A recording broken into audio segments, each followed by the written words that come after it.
Ce programme vous est présenté par Norway Magazine, le nouveau magazine régional et urbain.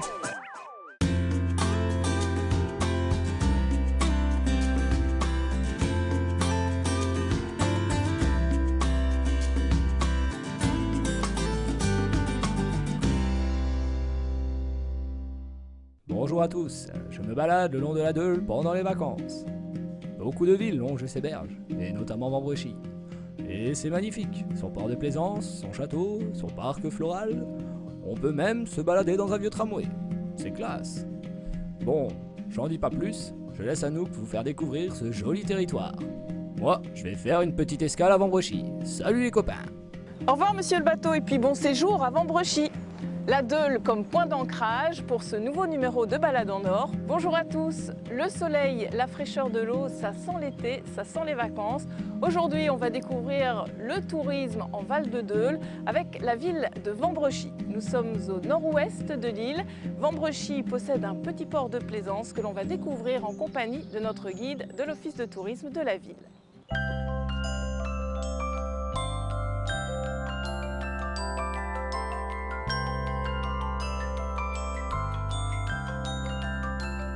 Elle connaît le port comme sa poche. Sylvie Herbeau y travaille depuis 2005.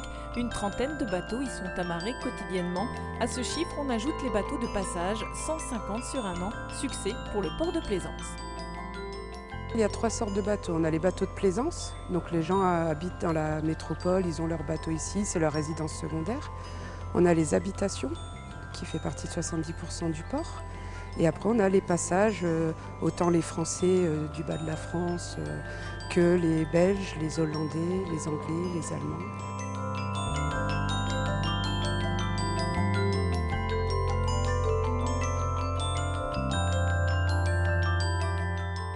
L'attrait du port de plaisance de Vambrechy, c'est qu'on est au niveau d'un centre-ville. Donc les gens qui s'arrêtent aiment bien parce que d'une, ils ont boulangerie, tabac, les supermarchés qu'il faut à côté. On a aussi la Liane qui emmène aussi les gens directement sur l'île en 20 minutes de temps.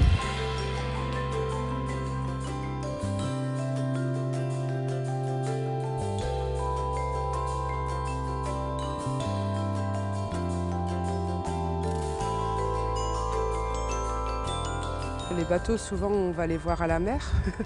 Là, les gens, à 5 minutes de chez eux, ils ont un petit port avec des bateaux. Donc un cadre agréable, un peu fleuri.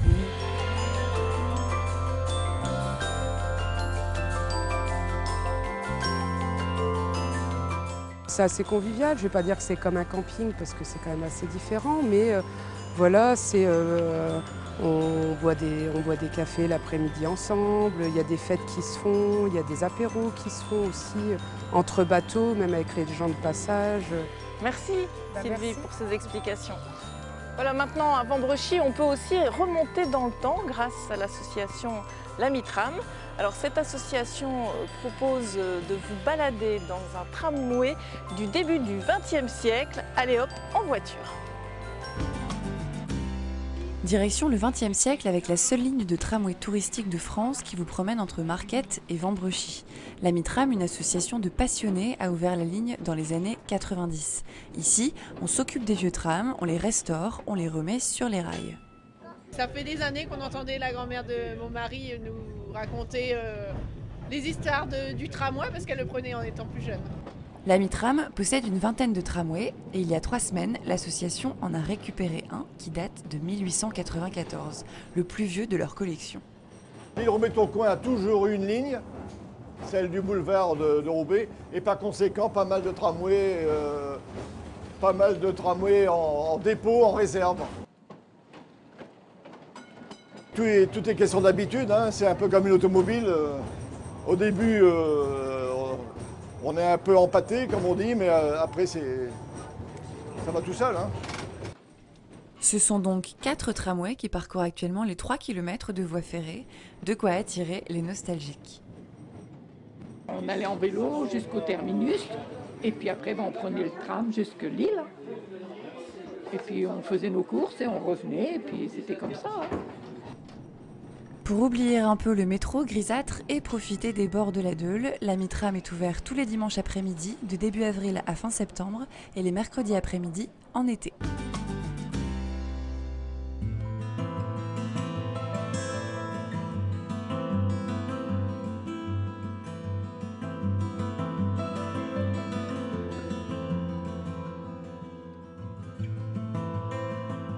Après un BTS Tourisme, Cécile Marien continue sur sa lancée. Elle travaille à l'Office de tourisme et valorise le patrimoine régional. Endroit incontournable de la ville, le château de Robert-Sarre. Un bâtiment qui a été construit au XVIIe siècle et reconstruit en fait au cours du XVIIIe. Donc désormais, il abrite entre autres le musée du jouet ancien et puis également une bibliothèque, une crèche municipale.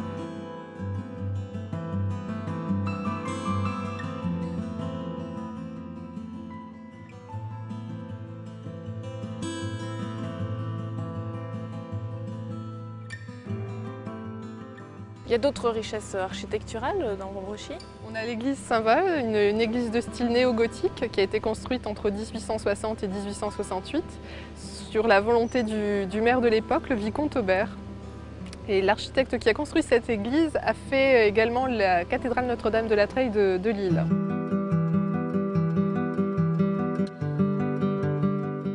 On a une jolie mairie, en fait, c'est un beffroi en fait, un hôtel de ville de style néo-flamand, donc avec la façade en pas de moineau.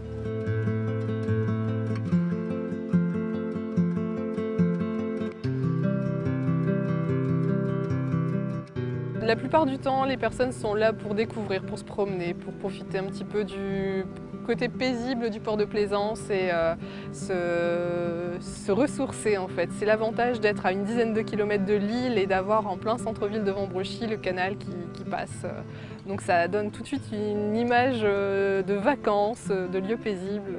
Et voilà, il y a plein de choses à faire à Vambrechy, puis merci pour ces explications. Et puis là, j'imagine que la saison va être chaude, non? Oui, tout à fait. On rentre dans le vif du sujet et on attend les touristes avec impatience. Voilà. Un renseignement, l'Office de tourisme de Vambrechy. Alors, avec l'été, on a souvent envie de se ressourcer. Eh bien, ici à Vambrechy, il existe deux insolites. Alors, si je vous dis neige, Danube ou place rouge, ça vous dit pas grand-chose. Eh bien, derrière ces noms, ce sont des logements originaux, découvertes.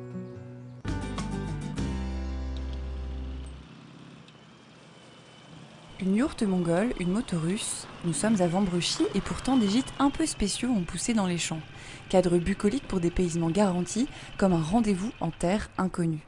Stéphane et Odile Dalluin possèdent 4 roulottes, une caravane Airstream et une yourte directement importée de Mongolie, les paraboles en moins. Ah oui, il y a quand même l'accès Internet, il y a la télé comme là-bas. Donc, comme en Mongolie, hein, ils ont des grandes paraboles. Hein, donc, ils peuvent regarder Dallas, nouvelle version, il n'y a pas de problème, comme chez nous. En poil de yak et de chameau, la yourte protège du chaud comme du froid. Alors pour rester dans l'ambiance, elle est devenue un cabinet des curiosités qui nous emmène en Mongolie avec sa déco insolite. On a toujours aimé les voyages, donc c'était l'occasion de marier notre goût des voyages et puis notre nouvelle activité. Mais on n'est pas encore allé en Mongolie, ça manque un peu. Et le voyage immobile traverse aussi des océans, un coup d'œil dehors et changement de décor, ambiance texane garantie avec la caravane Airstream aux allures de boîte de conserve. Et à force de regarder sur Internet, j'ai découvert ces caravanes américaines, ça nous a fait rêver. Et puis bon, on en a trouvé une, on a déniché une au Texas, c'était début 2010. C'est une occasion, hein, l'E 74, elle a 38 ans, c'est une vieille dame de caravane, plutôt une caravane de collection. Elle peut rouler en France, on l'a fait immatriculer, et elle peut rouler, sauf que nous, c'est le voyage immobile, donc bon, elle bouge pas trop. La prochaine destination sera l'Angleterre avec un bus à étage acheté dans le Kent qui pourra accueillir entre 4 et 6 personnes. Fabrice Stasiak a la passion des plantes, une passion qui s'épanouit dans le parc floral de Vambrechy. Un concept anglais, commerce, restauration et parc, adapté à la France. Un pari réussi avec à la clé un côté pratique pour les visiteurs. Au départ, on était parti sur un jardin très technique, très destiné, on va dire, aux passionnés de jardin. Et peu à peu, on s'est rendu compte qu'il fallait se mettre à la hauteur de nos visiteurs. Et on a affiné le choix des plantes, on a montré beaucoup plus de pédagogie. Ça a été fait de main d'homme, c'est-à-dire que le jardin il a été réfléchi sur plan, On a réfléchi sur le choix des végétaux et chaque année, c'est un jardin qui subit des modifications. Quand on se rend compte qu'une plante ne va pas, on l'arrache, on replante autre chose, toujours dans le but de montrer que si ça pousse dans ce jardin, ça poussera forcément dans les jardins de la métropole lilloise, voire des alentours encore.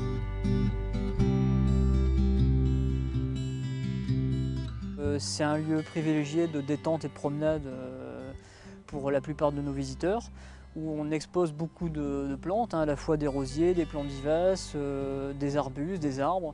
Il y a des endroits pour se reposer, faire un petit peu de farniente, pique-niquer aussi, découvrir bien entendu les végétaux que l'on expose dans ce jardin, découvrir aussi les animaux, notamment des races régionales de poules qui composent un petit peu tout ce jardin.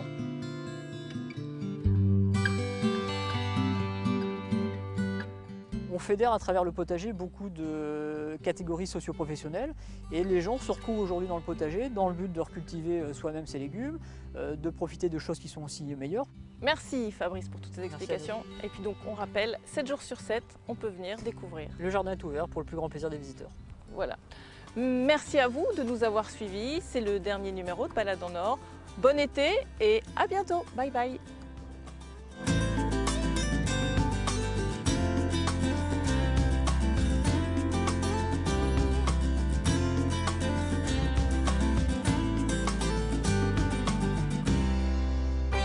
Retrouvez cette émission et bien plus sur weo.fr.